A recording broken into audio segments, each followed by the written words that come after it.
Ang paborito nating ulam ay pakpak ng manok. Yan, siyempre, apritada o menudo style po yan, mga kainsan.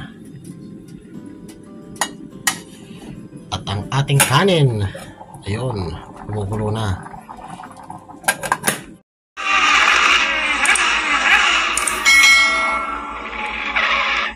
Magandang araw po muli mga kaisan. Nandito na naman po ang inyong kaisan. At yun, nandito na naman tayo sa ginagawa rito. Titingnan natin kung ano yung natrabaho nila, kung ano yung natapos nila ngayong araw. So bali parang hindi sila yata tumarabaho. At ngayon napadpad ulit tayo rito dahil pauwi-uwi lang din natin. Ayun mga kaisan, tara at tingnan natin kung ano yung ginawa nila, no, mga kaisan.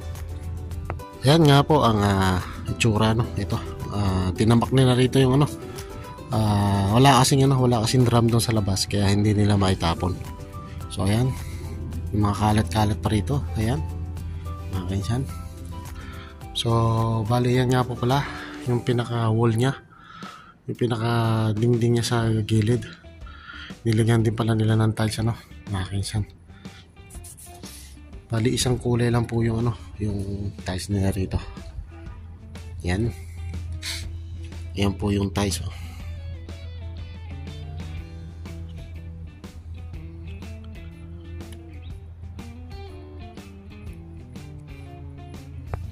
Bali yan nga po pala ay ang sukat nito ay 600mm to 1200mm. Ganyan po siya. Ito 600 po yung pahalang nya. Yung patayo naman yung pag ganun, dinoble, bali 1200mm. So ayun nga po, natapos pala nila yan, no?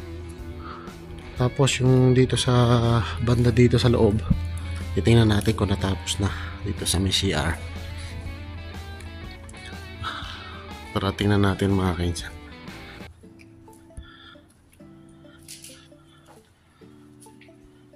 Makalat pa rin dito, di pa nila naayos.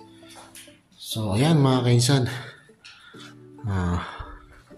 yun dito, yun, tapos na nga yun dito, may ceiling na rin, tsaka ito natapos na rin pala ito.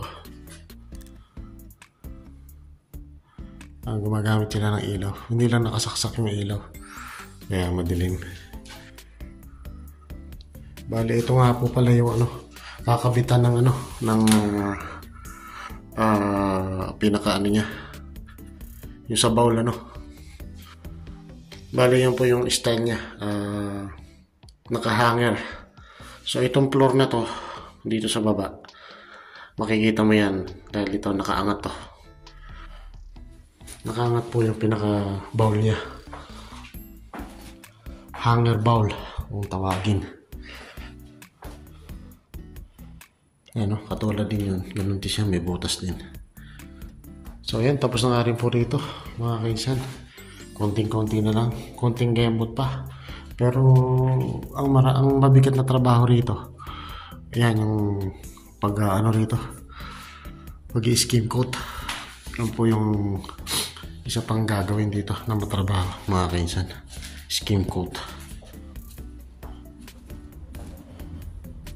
Tapos ayan dito, makalat pa rin dito, wala pa rin pagbabago rin dito, hindi pa rin tapos. Ayan, wala pa rin nasisimulan dito na ano, na skim coat. Dapat dito may skim coat na to. So ayan dito, hindi pa rin dito nagagawa, wala pa rin natatrabaho rin eh. Ayan, ito yung pinaka cover niya. Ito yung pinaka cover ng drainage din, lalagay doon. Meron pa siyang frame yan. So bali ito, hindi pa rin ito tapos mga kaisan. Wala kasi silang ano, hindi rin kasi pulido kung gumawa sila, diba? Dapat paggaganyan na ano, na pagkatapos mong tumrabaho, linisin mo na para magandang tingnan, diba? Ayan, dumamon naman, marumi na naman, hindi katulad doon, medyo malinis doon. Ayan dito, marumi na naman dito, hindi kasi nila nililinis, kaya ganyan po ang ano, hindi maganda ang trabaho rin nila. Siguro kung sa 100%, mga 60 lang ang galing nila. O, tingnan mo dito, makalat pa rin dito. Wala sa ayos. Hindi kasi nililigpit. Nandito pa, oh. Dapat yung mga waste, yung mga basura, dapat nakalagay sa isang lugar, naka-steady sa isang lugar, hindi yung kalat-kalat. Kung saan na lang sila nagtabas, ayan, dito yung tabasan nila. Tapos dito rin meron din silang tabasan dito, ayan, o, diba? Dapat isang lugar lang yan para malinis din tingnan. Tapos pagkatapos sana linisin, ayan. Ayaw nila linisin, hindi nila nililinis. Kaya lang yan ang maipipintas natin, yan ang hindi maganda sa trabaho ng ibang lahi o Pakistan.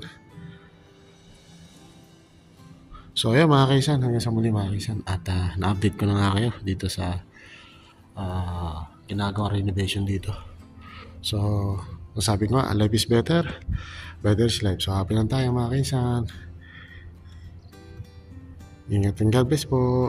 Bawi po muna natin ang ating ulam na ating niluto, kaluluto lang natin mga kainsan, Yan ang ating wings, apritada or menudo style wings. Siyempre meron po yang carrots at saka patatas, saka meron din po siyang green peas mga kainsan. So ayan, kain na mga kainsan dahil nagutom tayo. At ayun, kauwi lang din natin dahil update lang natin yung ating mini-video doon sa ng amo natin, sa dating swimming pool. Ngayon ay ni-renovation na at iba na po ang tawag doon ay kema or madlis or annex kung tawagin mga kainsan. So let's go, let's do it mga kainsan. Happy lang mga kainsan.